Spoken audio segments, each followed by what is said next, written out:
11월 10일 오늘 만나 성경 말씀은 다니엘 4장 25절에서 27절까지의 말씀입니다. 왕이 사람에게서 쫓겨나서 들짐승과 함께 살며 소처럼 풀을 먹으며 하늘 이슬에 젖을 것이요 이와 같이 7대를 지닐 것이라. 그때 지극히 높으신 이가 사람의 나라를 다스리시며 자기의 뜻대로 그것을 누구에게든지 주시는 줄을 아시리이다. 또 그들이 그 나무 뿌리에 구루터기를 남겨두라 하였은즉 하나님이 다스리시는 줄을 왕이 깨달은 후에야 왕의 나라가 견고하리이다. 그런즉 왕이여 내가 아뢰는 것을 받으시고 공의를 행함으로 죄를 사하고 가난한 자를 긍휼히 여김으로 죄악을 사소서. 그리하시면 왕의 평안함이 혹시 장구하리이다 하니라. 아멘. 오늘 만나로 만나주시는 하나님을 기대합니다. 어거스틴이 신앙생활에서 가장 중요한 덕목을 말한 유명한 대화가 있습니다.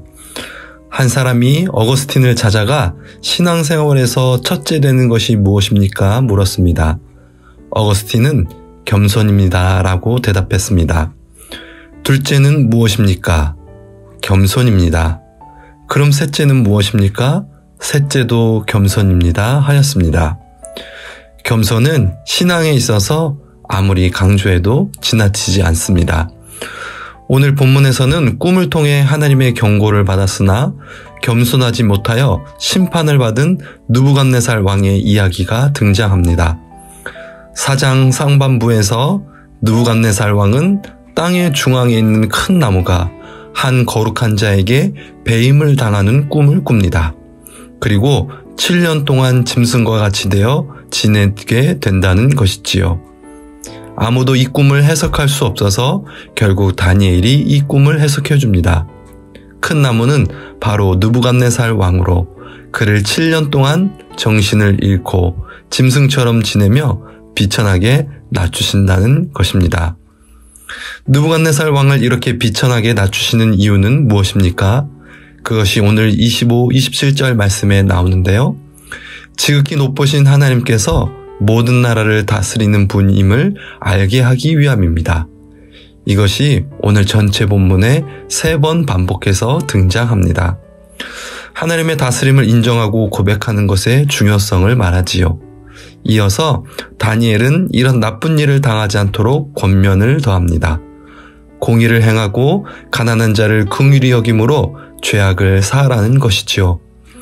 이것을 통해 미루어 볼 수 있는 것은 그가 공의를 행하지 못하고 가난한 자들을 돌보지 못하는 죄를 저질렀다는 것입니다. 이것은 하나님의 다스림을 인정할 때 공의를 행할 수 있으며 가난한 자를 긍휼히 여길 수 있다는 말이기도 합니다. 이렇게 미리 꿈을 통해서 권면을 받았는데 느부갓네살 왕은 어땠습니까? 그것을 깨닫지 못하고 실천하지 못했습니다. 결국 그는 왕궁을 거닐면서 자신이 이룩한 모든 업적과 성취를 자신의 힘으로 이루었음을 자랑하였습니다. 그러자 꿈에서 경고한 대로 그는 사람에게 쫓겨나서 짐승과 같이 지내는 비천한 신세로 전락하고 말았습니다. 7년이라는 기간이 이르자 하나님께서 긍휼을 베푸셔서 총명히 그에게 돌아옵니다. 그는 하나님께 감사하며 찬양하며 하나님께서 모든 나라를 다스리는 분임을 고백합니다. 그러자 모든 것이 회복이 되어 다시 왕의 자리로 돌아가게 됩니다. 이 모든 것을 마무리하는 것이 37절 말씀인데요. 제가 한번 읽겠습니다. 그러므로 지금 나 느부갓네살은 하늘의 왕을 찬양하며 칭송하며 경배하노니 그의 일이 다 진실하고 그의 행하심이 의로우심으로 교만하게 행하는 자를 그가 능히 낮추심이라. 결론적으로 말하는 것은 교만으로 인해서 이런 비천함을 겪게 되었다는 것입니다. 교만의 위험성을 깨닫게 됩니다.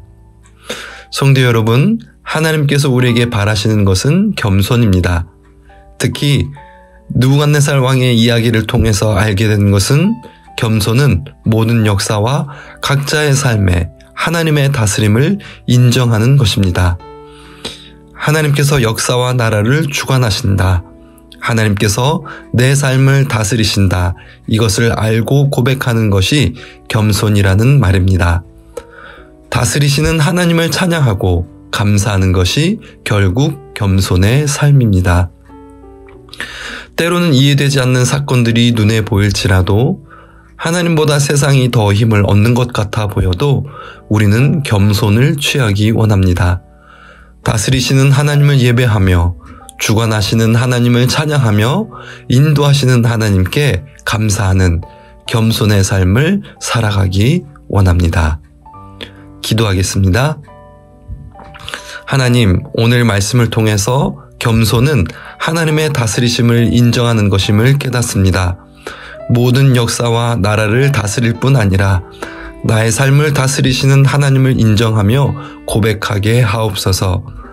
하나님의 다스림으로 인하여 예배하며 찬양하며 감사하는 삶, 하나님께서 기뻐하시는 겸손의 삶을 살게 하옵소서. 예수님의 이름으로 기도합니다. 아멘. 두 가지 제목으로 기도하겠습니다. 모든 나라와 역사, 또한 나의 삶을 다스리시는 하나님을 인정하며 고백하는 겸손의 마음을 품게 하옵소서. 하나님의 다스림으로 인하여 예배하고 찬양하고 감사하게 하옵소서. 우리 교회와 교구 가운데 공동체를 통하여 연단과 훈련이 있게 하시고 교만을 내려놓고 예수 그리스도를 닮은 겸손의 열매를 풍성히 맺게 하옵소서. 이 제목으로 기도하신 후에 개인 기도 하시겠습니다.